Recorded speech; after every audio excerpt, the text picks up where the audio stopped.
Hey, it's Olivia Lunny, and you're listening to Tobin Tonight.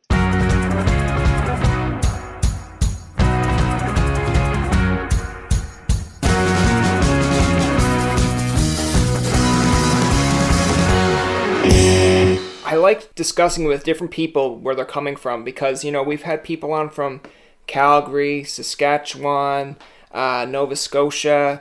So what was like in Winnipeg like?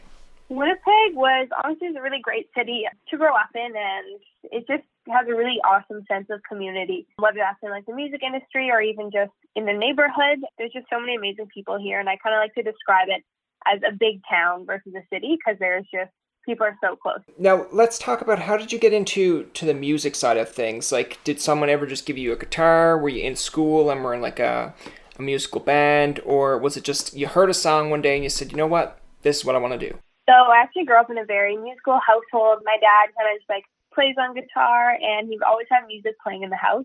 And whenever he would drive me to school, he would always have music playing. So I was kind of just immersed in it from a really young age. And as I got older, I was like, Dad, like, you should teach me a few chords on guitar. So he just taught me some really basic chords. I think it was like C, A minor, and G or something.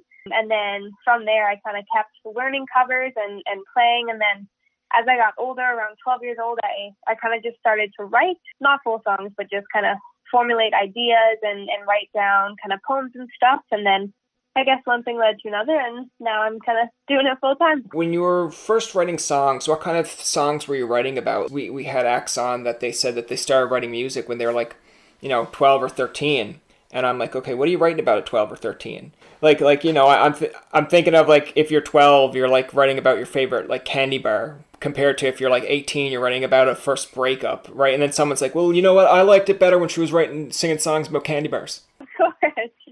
Well, I think it's funny because I think from a young age I was writing, I guess, pretty mature songs about even just like love and heartbreak.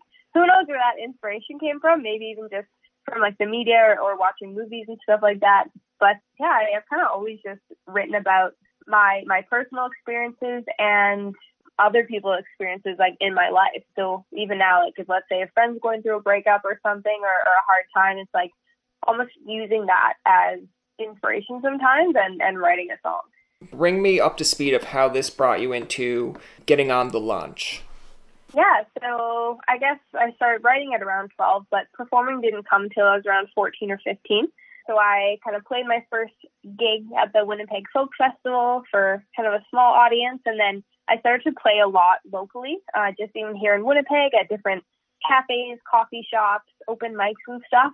And then as I got older, when I was around 16, I started kind of meeting some people in the music community here in Winnipeg, started kind of playing in a band for fun. And then by the time I was 18, I'd released my first EP, and that was 2018, and then launch was 2019. So through releasing that EP, I applied for the launch, was fortunate enough to get on the launch, and kind of since then, life's kind of been a whirlwind. So this is the kind of concept I thought of the launch when it first came out. I was like, it's kind of like a Canadian Idol, but the person auditioning kind of already has this background and a little bit of, I guess, leeway in the business, but is just waiting for the breakthrough. Would I be right in saying that, or is it a little bit more in depth? Absolutely. I think that's like essentially what the show is. But what I did really like about the show, because I never really was a huge fan of those kind of solely like singing shows. This one really focused on like writing part of things too. And like as a songwriter, that's a really big part of who I am. So they really just looked at the artist as a whole versus just the voice. When I look at Canadian Idol, and I might be dating myself here as well, but like I was looking at like the Ryan Malcolms, the Kaylin Porters, and I kind of felt like, okay, like they're winning, but there's nothing really happening here. So like what's going on with us, like, as Canadians winning an Idol show that you're basically saying, yeah, you have the talent, and they get one album out of it and nothing. And then you have people that don't win, like a Jacob Hogarth from Headley, and go on and do great. So I was kind of like, and I don't mean that in a mean way, the Canadian Idol, but I'm like, okay, so even if you don't win, like a Carly Rae Jepsen or whoever, it's not saying you're going to fail. And I found the launch to be a little bit more like, we're taking you because we know you have a musical career, you're basically doing this on your own, but we want to help you by giving you some of the best people in this business, and giving you the little bit of experience you need, like a mentor almost, like in anything in life. Like you could be growing in to be a teacher.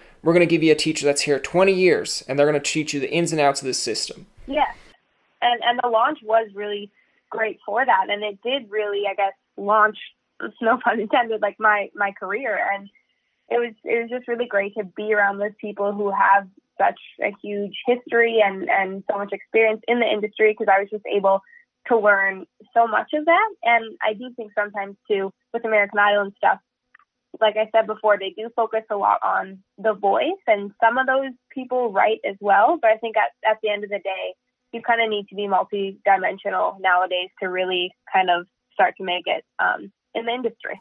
Absolutely. No, I totally agree with you on that one. Now, you were on, I believe it was season 2, correct? Yeah, season 2, episode 4.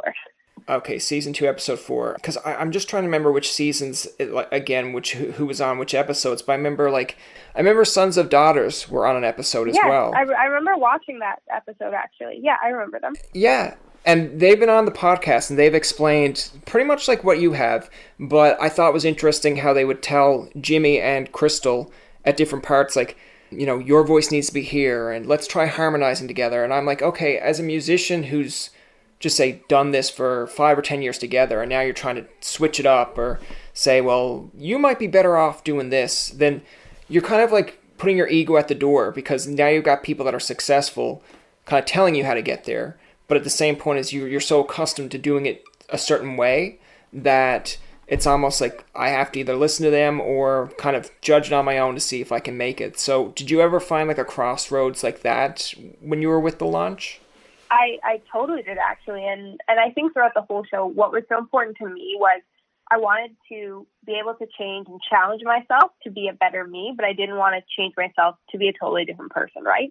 So I really just wanted to be authentic to myself and just take that authenticity, but elevate it to a level that I could kind of live up to what this show really wanted. For example, the live performance was a huge challenge for me, because going into the show, I was this like indie singer-songwriter. I'd always sing with a guitar or like ukulele, and they basically took that and they're like, okay, perform.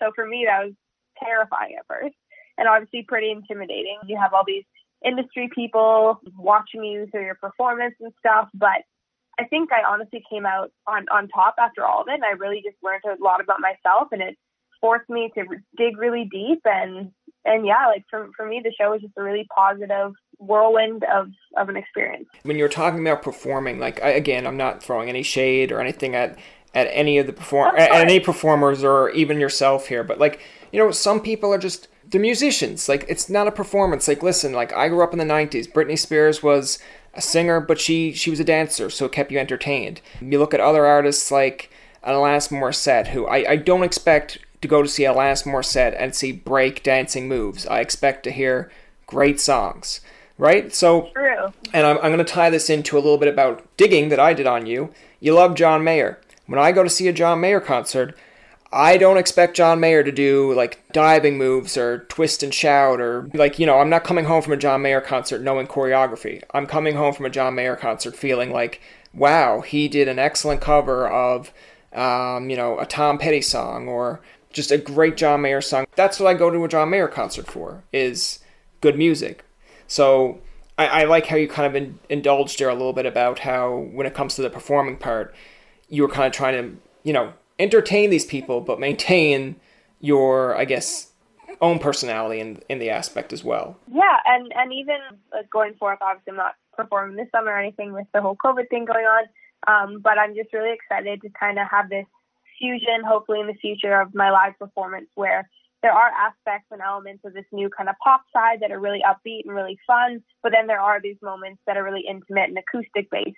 So I think that's going to be a fun thing to kind of play with. You got to work with Jann Arden. What was that like? Was she like a little... I kind of like to think of Jann Arden, even though I could be completely wrong, as like one of those tough teachers that in the moment you really don't like her, but then years later you're like, I'm so glad she was tough on me. I'm so glad she was like, you know, beating me around and saying like, you can do this. And you're like, I can't, Jane, I can't. And they're like, you can do it. And you're like, but I'm telling you I can't. And then like years later you're like, I can. And yeah, you're not wrong in saying that. She definitely has a very sarcastic sense of humor, but she was actually one of the warmest, kindest, funniest people I've ever met. And I just feel so like blessed that I got to work with her because she really helped me through the whole experience. Because being kind of a singer-songwriter herself, she totally understood the whole hide behind your guitar thing. So she was definitely able just to work with me, and I really resonated with her. And yeah, I'm grateful she was one of the, not judges, but one of the mentors on the show, because yeah, we really clicked, and to this day she even messages me the odd time. So just all around a really awesome human.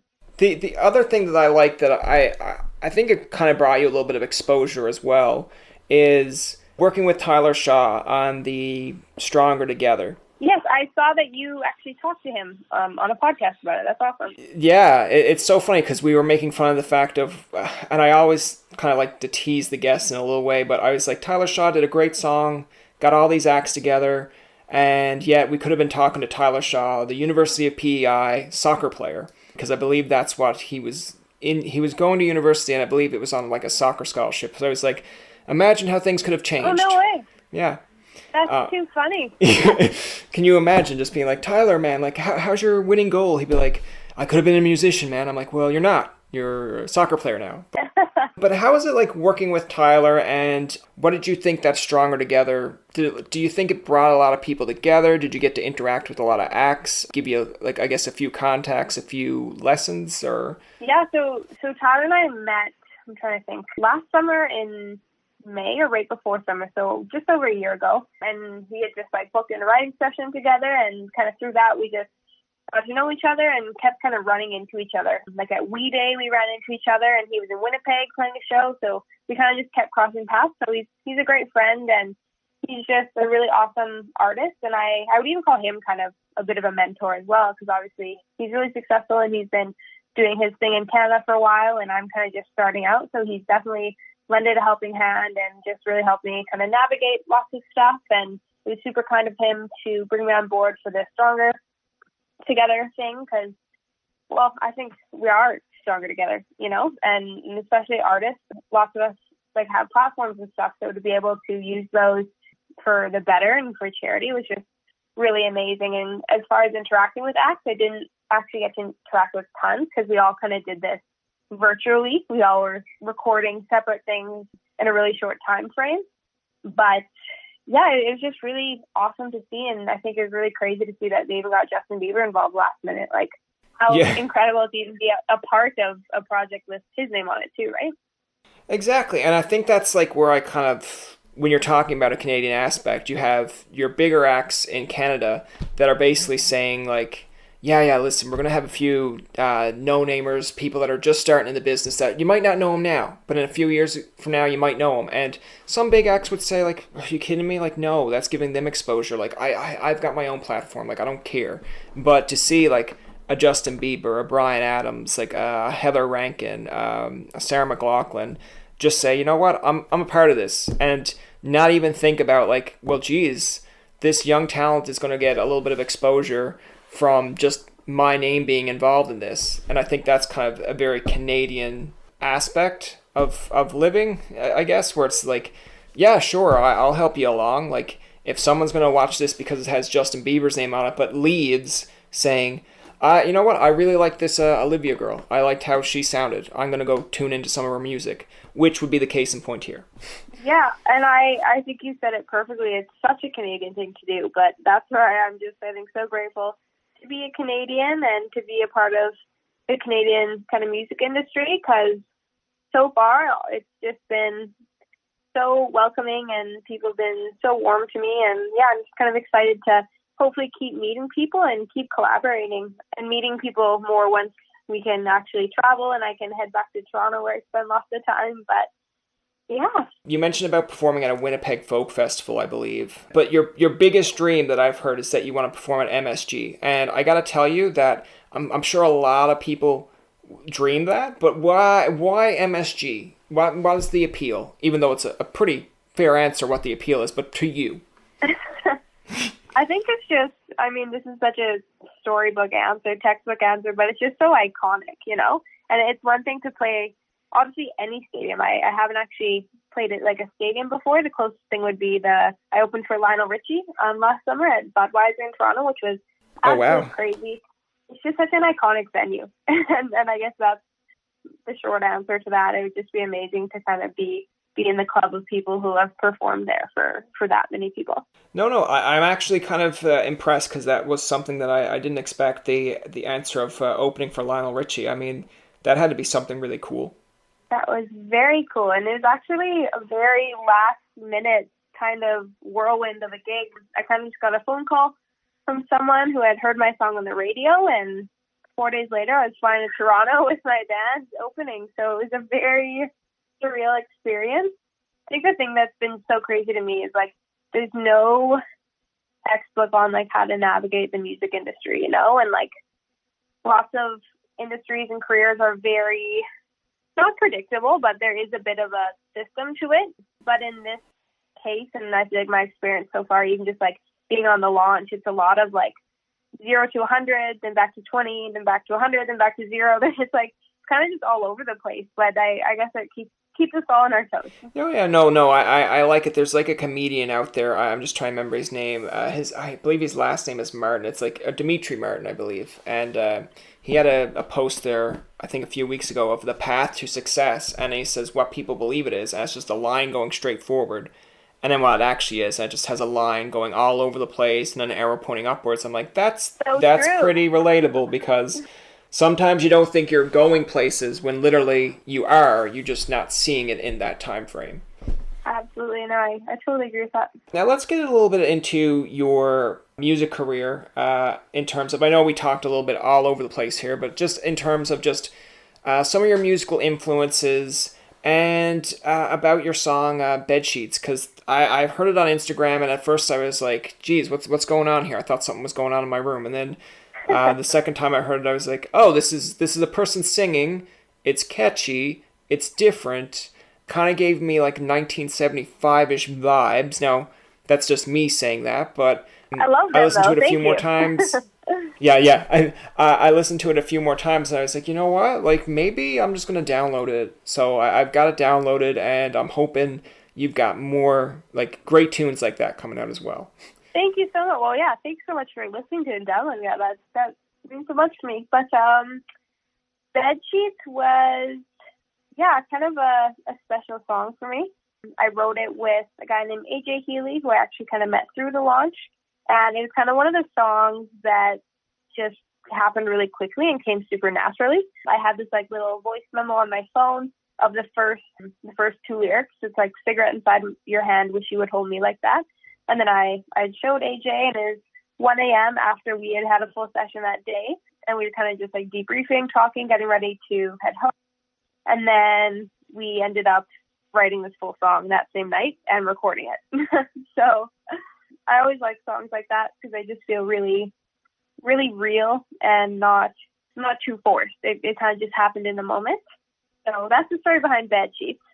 I'm sorry, what did you ask before that? No, I was just mentioning, like, what is, like, your future album, future projects, like, what's in store? Because, I mean, Bedsheets is a great kind of lift off to it, so I was just kind of interested to see, like, what's upcoming. Yeah, for sure. So, actually, before Bedsheets, I released another single called Think of Me, and then I have another single coming out. I haven't announced it yet, but it'll be early July, it'll be another single.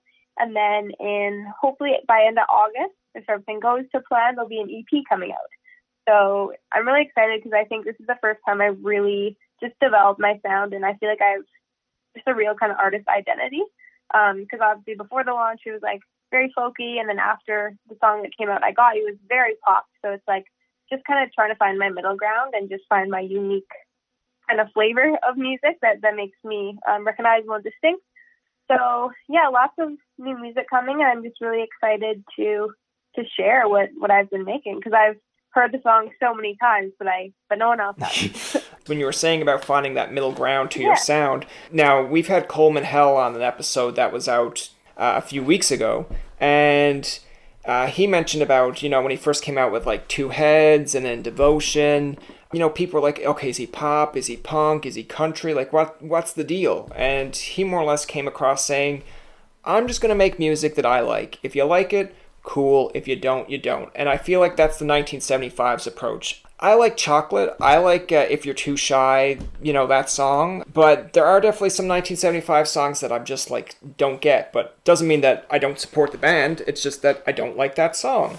You have examples of like Machine Gun Kelly. That's a rapper, but yet he has like a punk rock or a few punk rock songs out now. And I'm like, Totally. never liked Machine Gun Kelly in terms of the rapper, but I like his kind of punk rock persona. So when you were mentioning your answer of finding a middle ground, I want to basically say, like, screw it, Olivia. Do what you want to do. If you want to play pop one day, good. Like, I love that.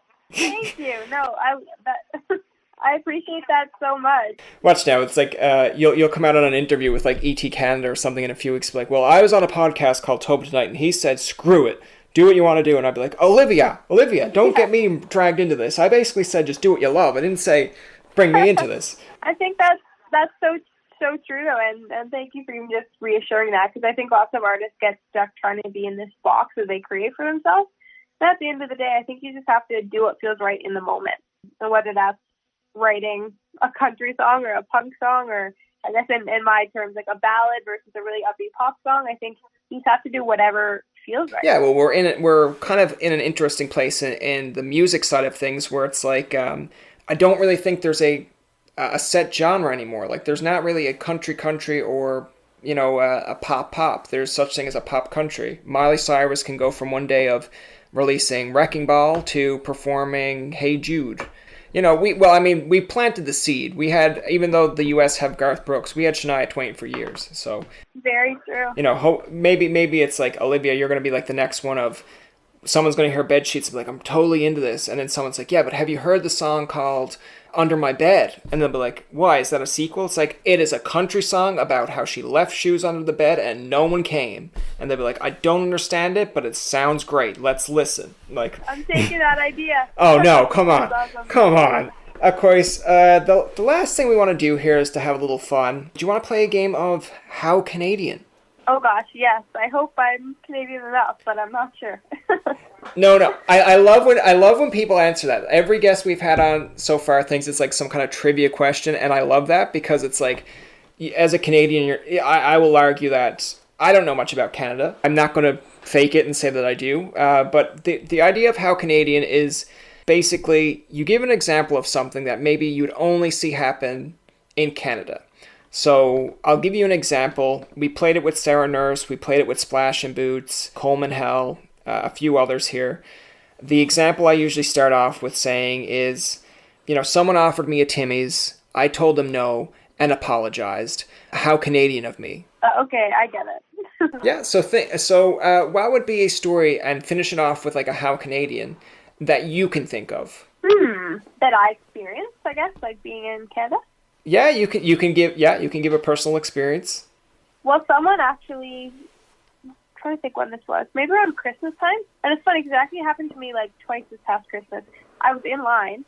It wasn't Tim's, it was at a Starbucks, and someone paid for my meal, like my meal and my drink. So I guess it's not Canadian of me, but I was the receiver of that, so that was just how Canadian of that person, because I was just so nice. No, that's fair. The other one that I have here is an example, and I'm going to use Sarah Nurse's example because I love it because Sarah Nurse is a hockey player, and she just gave this great one because, the Canada-USA rivalry in hockey. She got down, I slashed a USA player and apologized to the ref for having to give me a penalty. That's so Canadian. And the one that, I'll let you have the last one, but the other one that I believe a lot of people use, I believe Coleman Hell used it, Carlton Stone of Port Cities, a few have actually brought it up, and I think it's very interesting, and you can even elaborate on it if it's ever happened to you. You are holding a door for someone that's a good distance away, but you keep the door open, and then when they go in, you apologize for holding the door. Oh my god, yes! Yes, I've totally done that. I feel like I did that the other day at the mall. That's so true. Isn't that strange how we're just wired like that, though? I don't think it's a bad thing. It's obviously better than being rude, but that's so funny. I'm glad I'm not alone in experiencing that. And I guess to close it off there, Olivia, is there anything else you want to discuss, talk about, let free? Well, thank you so much for chatting. I have a single coming out July 10th. I have to double check what day it is, but early July will be another single. And yeah, thank you so much. And to anyone listening, hopefully you are staying healthy and sane. And I think we need more love in the world. So let's all work towards tilting the world towards some love. I like that answer. I think that's a very thought out answer. I think it's a very Canadian answer. It's a great way to finish How Canadian. How fitting. That's going to do it for this episode of Tobin Tonight. Our thanks to Olivia Lunny for coming on the show. Remember, you can find past, present, and future episodes on TobinTonight.com, Spotify, and iTunes. Follow us on Twitter, like us on Facebook, and leave a comment or two. For Tobin and myself, this is Jacob saying, thanks for listening, and good night.